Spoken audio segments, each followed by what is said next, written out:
Hello guys, welcome to के star signs. तो guys चलिए आज करते हैं कुक एफएफ का वन सेट वीडियो शुरू करते हैं। तायहन सुबह सुबह उठता है। वो देखता है कि उसके साइड पर कोई भी नहीं था। जंगकुक उठकर ऑफिस चला जा चुका था। ये रोज़ का ही बात था। तायहन बहुत ही ज़्यादा गहरी सांसें लेने लगता है और फिर बेड से उठकर वॉशरूम चला जाता है। मॉर्निंग रूटीन के बाद वो नीचे आता है। जैसे ही वो नीचे आता है मिस टिया उसे हेलो कहती है। मिस टिया मेड थी और उसे देखकर तायहन भी हेलो कहता है। तायहन चुपचाप जाकर डाइनिंग पर बैठ जाता है और टिया से बात करने लगता है। कहने लगता है, आप क्या कर रही है मिस टिया? मिस टिया तुरंत ही रिप्लाई देती है और कहने लगती है, दरअसल मैं आपके लिए लंच बना रही थी। तायहन कहने लगता है, ओ हाँ, मैं बहुत ज़्यादा देर तक सो गया है ना। मिस टिया स्माइल करते हुए कहने लगती है, ओ डियर कोई बात नहीं, मैं आपके लिए लंच प्रिपेयर कर देती हूँ। अगर आप कुछ और खाना चाहे तो फिर मैं वो भी प्रिपेयर कर सकती हूँ। लेकिन तायहन कहने लगता है, ठीक है कोई बात नहीं, तुम लंच ही प्रिपेयर कर लो, मैं बैठता हूँ। और ये कहकर तायहन बैठकर टीवी देख रहा था। थोड़ी देर बाद ही टिया उसके लिए लंच प्रिपेयर कर देती है और तायहन लंच करने के लिए डाइनिंग पर बैठा ही हुआ होता है कि लंच को देखते ही उसे उल्टी सा फील होता है। वो तुरंत ही वॉशरूम में भाग कर जाता है और वॉमिट करने लग जाता है। थोड़ी देर बाद ही वो वापस आता है। उसका फेस पूरा का पूरा पेल हो चुका था। उसे देखकर टिया बहुत ज़्यादा घबरा जाती है और कहने लगती है, आप ठीक तो है ना मिस्टर किम? ये सुनकर तायहन कहने लगता है, हाँ मैं ठीक हूँ। मिस टिया आप मुझे ये लंच सर्व मत कीजिए, मैं शायद खा नहीं पाऊँगा। शायद मैंने कुछ अनहेल्दी खा लिया है या फिर कुछ जंक फूड जिसके वजह से मेरी तबीयत ख़राब हो गई है और मैं ये सब खाना नहीं चाहता। मुझे उल्टी सा ही फील हो रहा है। ये सुनकर मिस टिया कहने लगती है, ठीक है तो फिर मैं क्या आपके लिए कुछ और बना दूँ? तायहन कहने लगता है, नहीं इट्स ओके। और ये कहकर तायहन कुछ थोड़ा सा खाता है और फिर वहाँ से चला जाता है। शाम को जैसे ही तायहन बैठकर टीवी लाउंज पे टीवी देख ही रहा था और टिया वहीं पर कुछ वास को साफ कर रही थी। इतने में ही तायहन को फिर से उल्टी सा महसूस होता है। तायहन फिर से दौड़कर वॉशरूम में जाता है और उल्टियाँ करने लगता है। थोड़ी देर बाद ही वो वॉशरूम से बाहर आता है। वो बहुत ही ज़्यादा वीक फील कर रहा था। वो धीरे धीरे आकर सोफे पर बैठ जाता है। टिया बहुत ज़्यादा वरीड फील करती है और कहने लगती है, आपको क्या हुआ है? क्या आपको डॉक्टर को बुलाना चाहिए? क्या मैं डॉक्टर को बुला लाऊं? ये सुनकर ताई कहने लगता है, नहीं इट्स ओके, मैं ठीक हूँ। टिया कहने लगती है, तो फिर क्या मैं मिस्टर जॉन को इन्फॉर्म कर दूँ? ये सुनकर तायहन तुरंत कहने लगता है, नहीं वो बहुत ज़्यादा बिजी है और मैं उन्हें डिस्टर्ब करना नहीं चाहता। मैं नहीं चाहता कि जंगकुक मेरे वजह से डिस्टर्ब हो। वो वैसे भी बहुत ज़्यादा गुस्से मूड में रहते हैं क्योंकि अब उनका बहुत ज़्यादा प्रोजेक्ट आ गया है। मैं नहीं चाहता कि वो मेरे वजह से और ज़्यादा तकलीफ़ में आए, इसलिए रहने दो, मैं ठीक हो जाऊँगा, मैं मेडिसिन ले लूँगा। ये सुनकर टिया अपना सर हिलाती है और फिर से साफ़ सफाई और डस्टिंग करने लग जाती है। इतने में ही टिया बहुत ज़्यादा तायहन की ओर देख रही थी और तायहन के लिए वरीड थी। तायहन की ओर देखकर डस्टिंग करते वक्त टिया के हाथों से गलती से जंगकुक का लैपटॉप छूट जाता है और टेबल से नीचे गिरकर टूट जाता है। उसे देखकर टिया तुरंत ही बहुत ज़्यादा डर जाती है और पीछे हटकर बहुत ज़्यादा चिल्लाते हुए कहने लगती है, ओ गॉड, ये मैंने क्या कर दिया? वो सुनकर तायहन तुरंत ही दौड़कर वहाँ पर चला जाता है और देखकर कहने लगता है, ओ नो, तुमने ये क्या कर दिया टिया? अब तो जंगकुक हम दोनों को खा जाएगा। ये सुनकर तुरंत ही टिया बहुत ज़्यादा घबराती हुई और अपने आंखों में आंसू ले कहने लगती है, sorry mister Kim, I am really very sorry. मुझे नहीं पता कि मेरे हाथों से ये कैसे हो गया और मुझे पता है कि जंगकुक सर कितना ज़्यादा गुस्सा करते हैं। मुझे पता है उनके गुस्से का, इसलिए मुझे बिल्कुल समझ में नहीं आ रहा है कि मुझे क्या करना चाहिए। प्लीज़ आप मुझे बचा लीजिए। ये सुनकर तायहन कहने लगता है, हाँ ठीक है, मैं अपने ऊपर सब कुछ ले लूँगा। ये सुनकर टिया बहुत ज़्यादा घबराई हुई कहने लगती है, पर आप ऐसे क्यों करेंगे? प्लीज़ आप ऐसा मत कीजिए, वो आप पर भी गुस्सा करेंगे। ये सुनकर तायहन कहने लगता है, तुम उसकी टेंशन मत लो, मैं सब कुछ संभाल लूँगा। ये सुनकर टिया अपना सर हिलाती है। तायहन लैपटॉप को नीचे से उठाता है। लैपटॉप पूरी तरह से टूट चुका था। उसे वो टेबल पर प्लेस कर देता है और इतने में ही तायहन को फिर से वॉमिटिंग सा फील होता है। तायहन फिर से वॉशरूम में भाग कर जाता है और इस बार तायहन वॉमिटिंग करने के बाद ही अपना प्रेगनेंसी किट निकालता है और प्रेगनेंसी टेस्ट करने लगता है।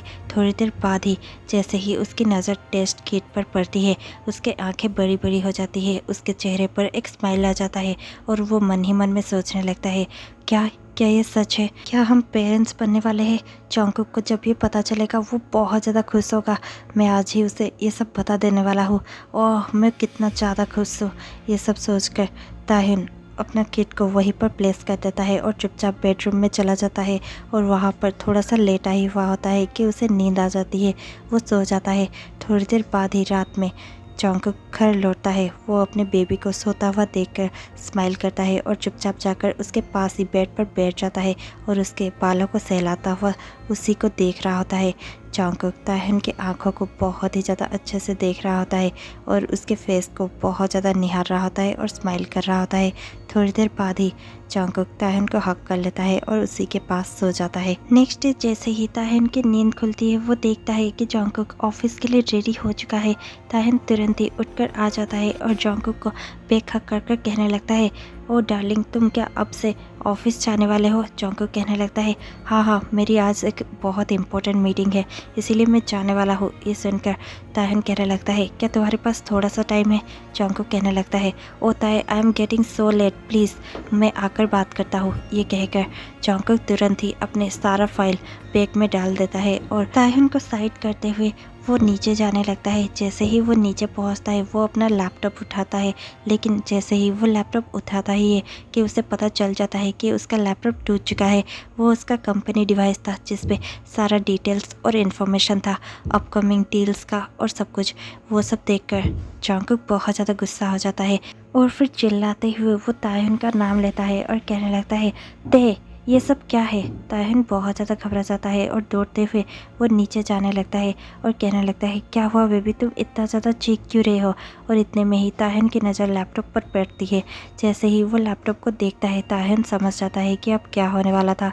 जॉन्गकुक बहुत ज़्यादा गुस्से में था। वो तायहन को देखता है और कहने लगता है, ये सब क्या है? मेरे लैपटॉप को तोड़ा किसने?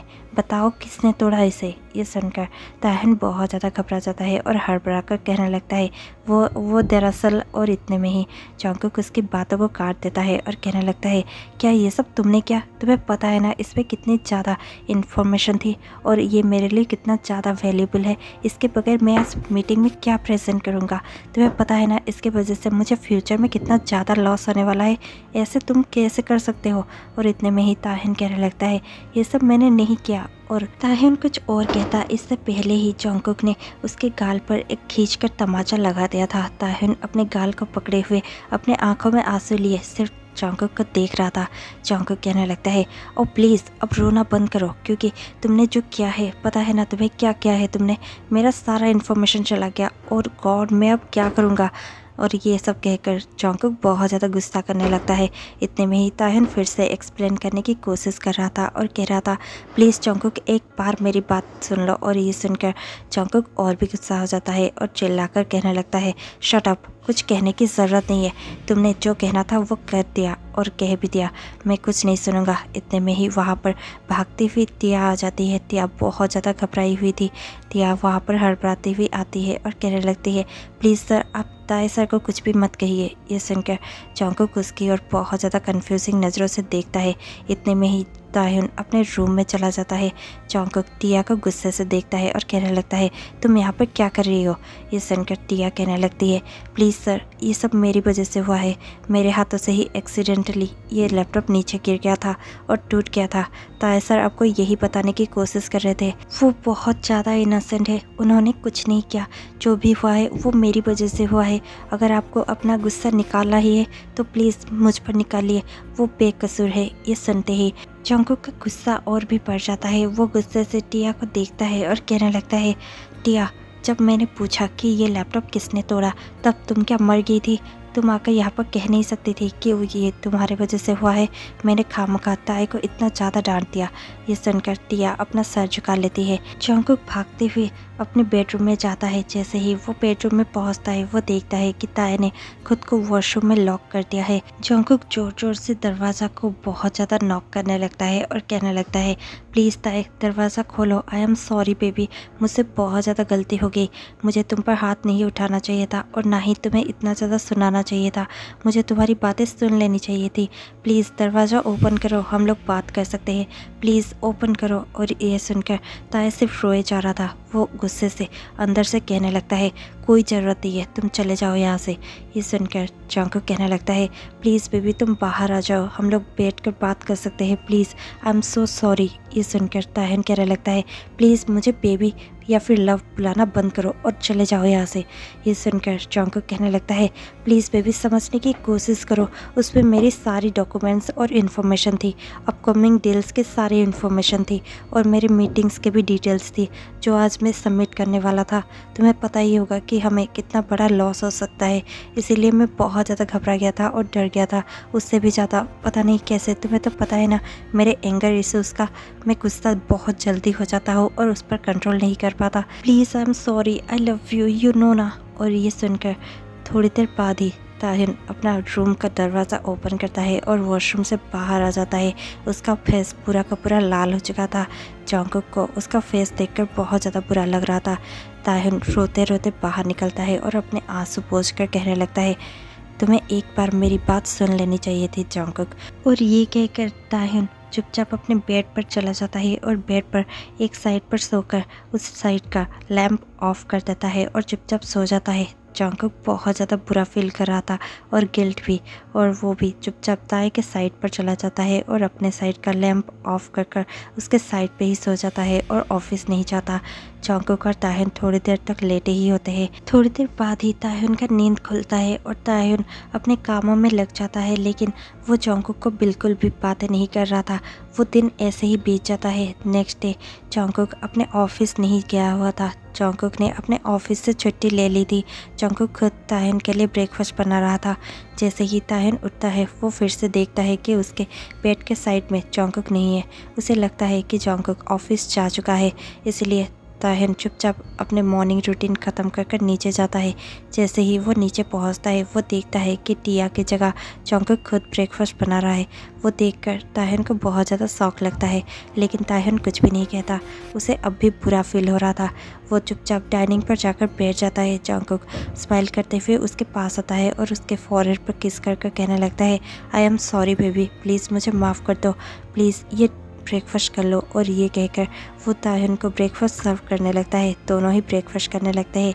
देखते ही देखते दिन भर का सारा हाउस का काम सिर्फ जॉन्गकुक ही कर रहा होता है। जॉन्गकुक वो सारी चीज़ें करने की कोशिश करता है जिससे ताहिन उसे माफ़ कर दे, लेकिन ताहिन उसके साथ थोड़ा सा भी बात नहीं कर रहा था। वो बस साइलेंट था और जॉन्गकुक को बिल्कुल देख भी नहीं रहा था। जॉन्गकुक को वो बहुत ज़्यादा हर्ट होता है। उसी दिन शाम को डिनर के बाद जॉन्गकुक अपने रूम में एंटर करता है। वो देखता है कि ताहिन अब भी गुमसुम था और वो अपने बेड पर बैठा हुआ था। वो चुपचाप ताई के पास जाता है और बैठ जाता है और कहने लगता है, प्लीज़ ताई मुझे माफ़ कर दो, प्लीज़ बेबी, क्या मैं तुम्हारा माफ़ी का एक बार भी लायक नहीं हूँ, प्लीज़ मुझे माफ़ कर दो। और ये सुनकर ताहिन उसकी ओर देखता है और बहुत ही ज़्यादा कामनेस के साथ और बहुत ही ज़्यादा लो टोन में कहने लगता है, तुमने एक बार भी मेरे कंडीशन का ख्याल नहीं किया, तुमने मेरे ऊपर हाथ उठा दिया है ना। तुम्हारा एंगर इशू के वजह से मैंने हमेशा ही तुम्हें कुछ नहीं कहा। तुमने जितना चिल्लाना था तुमने मेरे ऊपर चिल्ला दिया, लेकिन अब और नहीं, मैं नहीं सहने वाला जॉन्गकुक, ये बहुत ज़्यादा हो गया है। तुम्हें बिना सुने मुझ पर हाथ नहीं उठाना चाहिए था। ये सुनकर जॉन्गकुक तुरंत कहने लगता है, आई एम सॉरी, मुझे पता है मैंने बहुत ज़्यादा गलत कर दिया, पर प्लीज़ क्या तुम मुझे इस बार माफ़ कर सकते हो। जॉन्गकुक इतना कहता है और फिर उसे फिर से रियलाइज़ होता है कि ताई ने अभी अभी क्या कहा। और फिर जॉन्गकुक उस बात को दोहराते हुए कहने लगता है, क्या तुमने अभी क्या कहा कि तुम्हारा कंडीशन, क्या तुम्हें ठीक फील नहीं हो रहा है, क्या तुम अच्छे नहीं हो, क्या तुम्हारा तबीयत ख़राब है, बताओ बेबी बताओ। और ये सुनकर ताहिन चुपचाप अपने बेड से उठ जाता है और वॉशरूम में जाकर उस प्रेगनेंसी किट को ले आकर जॉन्गकुक के हाथ में रख देता है। जॉन्गकुक उस किट को देखता है जिसमें पॉजिटिव का साइन था। जॉन्गकुक बहुत ज़्यादा खुश हो जाता है, उसके आंखों में आंसू ही आ जाते हैं और वो ताहिन को देख कर कहने लगता है, क्या सच, क्या मैं डैड बनने वाला हूँ। ये सुनकर ताहिन अपना सर हिलाता है और कहने लगता है, यस। और ये सुनकर जॉन्गकुक तुरंत कहने लगता है, वाओ मैं बहुत ज़्यादा खुश हूँ, मैं डैडा बनने वाला हूँ। इतने में ही ताहिन कहने लगता है, पर मैं खुश नहीं हूँ। जॉन्गकुक उसकी ओर बहुत ज़्यादा कंफ्यूजिंग नज़रों से देखने लगता है। ताहिन कहने लगता है, यस मैं खुश नहीं हूँ, क्योंकि मुझे पता है कि हमारा बेबी भी मुझ जैसा अनलकी होगा। उसे एक बहुत ज़्यादा क्रूएल डैडा मिलने वाले हैं जो हमेशा ही मॉन्स्टर जैसे बिहेव करेंगे, उसकी बातें नहीं सुनेंगे और अगर ज़्यादा गुस्सा आया तो फिर उस पर हाथ भी उठाएंगे। ये कहकर ताहिन चुपचाप सो जाता है और जंगकुक की ओर देखता भी नहीं है। जंगकुक उसी को देख रहा था। ताह्युन उसे पीट कर सो जाता है और एक बार भी मुड़ कर नहीं देखता। जंगकुक को और भी ज़्यादा बुरा फील होता है। जंगकुक उस प्रेगनेंसी किट को साइड टेबल पर प्लेस कर देता है और मन ही मन में सोचने लगता है, यस, ताई जो कह रहा है वो सच कह रहा है। मैं शायद एक क्रूएल डारा ही बनूंगा। पता नहीं मैं इतना ज़्यादा गुस्सा कैसे कर लेता हूँ। पता नहीं मुझे गुस्से में क्या हो जाता है। मैं खुद को कंट्रोल क्यों नहीं कर पाता। और ये सब मुझे कंट्रोल करना ही होगा। मैं ये सब नहीं कर सकता। मैं ना ही ताई को ना ही हमारे बेबी को हर्ट कर सकता हूँ। ये मैंने क्या कर दिया। और ये सब सोचते सोचते जंगकुक सो जाता है। कुछ दिन ऐसे ही बीत जाते हैं। एक हफ्ते के बाद जैसे ही जंगकुक अपने घर में एंटर होता है, वो देखता है कि ताह्युन कहीं पर नहीं था। वो ताह्युन को हर जगह पर ढूंढने लगता है। जैसे ही वो अपने किचन की ओर जाता है, वो देखता है कि किचन में ही ताह्युन बेहोश होकर गिरा हुआ है। वो बहुत ज़्यादा घबरा जाता है और ताह्युन के पास जाकर उसे उठा लेता है। उसे बाहों में उठाकर वो तुरंत ही हॉस्पिटल लेकर चला जाता है। डॉक्टर ताह्युन को चेक करते हैं और कहने लगते हैं इनकी हालत थोड़ी सी ख़राब है क्योंकि ये बहुत ज़्यादा वीक है। ऐसी कंडीशन में इन्हें वीक नहीं होना चाहिए। इन्हें एक्स्ट्रा केयर की बहुत ज़्यादा ज़रूरत है। आप मेक श्योर कीजिएगा कि इन्हें एक्स्ट्रा केयर मिले और आप इन पर अच्छे से ध्यान दे सकें। ये सुनकर जंगकुक यस कहता है। देखते ही देखते वो ताई को घर ले आता है और उसके पास से वो बहुत दिनों का छुट्टी ले लेता है और फिर वो घर में ही रहकर ताई का अच्छे से ख्याल रख रहा होता है। ताई को भी समझ में आ चुका होता है कि जंगकुक अपना बेस्ट देने की कोशिश कर रहा है, लेकिन अभी भी ताई वो सब भूल नहीं पाया था। एक दिन ऐसे ही जंगकुक कुकिंग कर रहा था और इतने में ही जंगकुक का हाथ गलती से फ्राइंग पैन में टच हो जाता है। जंगकुक थोड़ा सा चिल्लाते हुए कहने लगता है आउच, और इतने में ही ताह्युन डाइनिंग पर ही बैठा हुआ होता है। वो तुरंत ही दौड़कर जंगकुक के पास चला जाता है। जंगकुक उसे देखकर कहने लगता है तुम्हें ऐसे दौड़कर नहीं आना चाहिए था। तुम वीक हो और तुम्हारी हालत ठीक नहीं है। तुम इतना ज़्यादा दौड़ क्यों रहे थे। ये सुनकर ताह्युन भी बहुत ज़्यादा वरीड होकर कहने लगता है तुमने भी तो चिल्लाया था, बताओ तुम्हें कहाँ पर लगी है। ये सुनकर जंगकुक कहने लगता है वो तो थोड़ा सा बस फ्राइंग पैन में मेरा हाथ टच हो गया था। ये सुनते ही ताह्युन तुरंत ही जंगकुक का हाथ देखने लगता है। जंगकुक का हाथ पूरा का पूरा रेड हो चुका था। वो देखते ही देखते जंगकुक के हाथ को सिंक के नीचे रख देता है और पानी में उसके हाथ को थोड़ा सा वॉश करने लगता है। जंगकुक बस ताह्युन का फिक्र कर रहा था और ताह्युन बस जंगकुक का फिक्र कर रहा था। ताह्युन कहने लगता है क्या तुम ठीक से देखकर कुक नहीं कर सकते। तुम्हारा हाथ जल जाता पूरा का पूरा, देखो कैसे रेड हो गया है। ये सुनकर जंगकुक कहने लगता है तुम्हें भी ऐसे दौड़कर नहीं आना चाहिए था। अगर तुम गिर जाते या फिर तुम्हें कुछ हो जाता। ये सुनकर ताह्युन कहने लगता है पहले अपनी फ़िक्र करो। जंगकुक कहने लगता है मुझसे भी ज़्यादा मुझे तुम्हारी फ़िक्र है। अगर तुम्हें कुछ हो गया तो फिर मैं कैसे जी सकूँगा। मैं तुम्हें बहुत ज़्यादा प्यार करता हूँ और तुम्हारे बगैर मेरे लाइफ का कोई वैल्यू नहीं है। ये सुनकर ताह्युन के आंखों में आंसू आ जाते हैं। ताह्युन जंगकुक को हक कर लेता है और कहने लगता है प्लीज़ दोबारा मेरे साथ वो सब मत करना। ये सुनकर जंगकुक के आंखों में भी आंसू होते हैं। जंगकुक भी उसे टाइटली हक कर लेता है और कहने लगता है I am sorry, I am so sorry. पता नहीं उस दिन मैंने वो सब क्यों कर दिया। ताह्युन कहने लगता है जो भी हुआ वो सब गलत था। ये सुनकर जंगकुक कहने लगता है आई नो बेबी, वो सब बहुत ज़्यादा गलत था। मुझे मेरे हाथ पर इतना ज़्यादा गुस्सा आ रहा था कि मुझे ऐसा फील हो रहा था कि मैं उसे काट कर अपने से दूर फेंक दूँ। Please baby I am so sorry. मैं ऐसा कभी करने तो दूर की बात है, लेकिन ऐसा सोचूंगा भी नहीं। और दूसरी बात, मैं एक अच्छा डारा बनने की कोशिश करूँगा, एक अच्छा हस्बैंड बनने की कोशिश करूँगा। मैं हर दिन थोड़ा थोड़ा अच्छा करने की कोशिश करूँगा। प्लीज़ मुझे माफ़ कर दो। और ये सुनकर ताई कहने लगता है यस, ये तो तुम्हें करना ही होगा, तुम्हें अच्छा बनना ही होगा, वरना मैं अपने बेबी के साथ टीम अप कर लूँगा और तुमसे बहुत ज़्यादा झगड़ा करूँगा। ये सुनकर जंगकुक और ताह्युन दोनों ही थोड़ा सा स्माइल करने लगते हैं और फिर से दोनों एक दूसरे को हक करने लगते हैं। देखते ही देखते जंगकुक ताह्युन के फॉरहेड पर किस कर देता है और फिर से उसे हक करने लगता है। ये स्टोरी यहीं पर एंड हो जाती है। आपको ये प्यारी सी स्टोरी कैसे लगी हमें कमेंट पे ज़रूर बताइएगा। इसी के साथ मैं आपसे मिलती हूँ कल शाम 6 बजे। तब तक के लिए stay tuned, take care, bye bye.